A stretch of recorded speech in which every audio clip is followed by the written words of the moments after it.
Cubs hosting the Rays. The Rays are minus 180 on the money line. The Cubs are plus 150 over under 7.5 runs.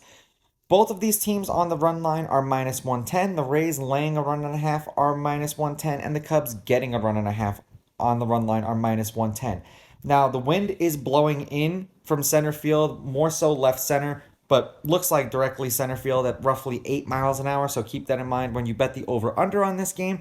Head to head, the home team is 5-5. These teams are 5-5 against each other in their last 10. The underdog is 6-4 on the money line. The underdog getting a run and a half on the run line is 7-3. There have been 5 one-run games in their last 10, including the game they played against each other yesterday. The over-under is 5-5. The over-under at 7.5 runs, also 5-5. McClanahan and Hendricks both pitched against the opposing team once last year. They pitched against each other. McClanahan, 6 innings, 2 runs, 1 earned. They've lost that game 4-2 in Chicago. And Hendricks went 4 1/3, 2 runs, 2 earned, and obviously they won that game 4-2.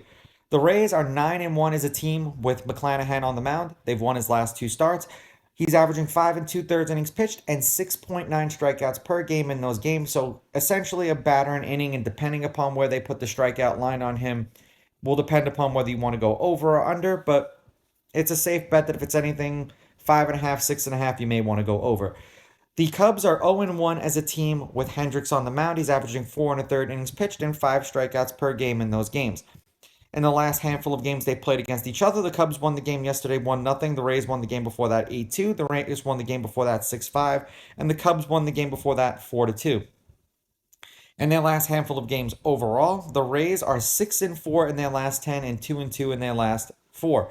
12 runs, 11 runs, 21 runs, and 1 run. 9 runs and a win, 5 runs and a loss, 11 runs and a win, shutout and a loss. For the Cubs, they are 4-6 in their last 10, and they are 1-4 in their last 5. 9 runs, 13 runs, 13 runs, 1 run. Shutout and a loss, back-to-back games where they scored 5 runs and lost, and then 1 run in a win. Rays with the money line, Rays laying the runs, and I'm going under. These are just my picks. If you disagree, please go with your gut, and please bet responsibly.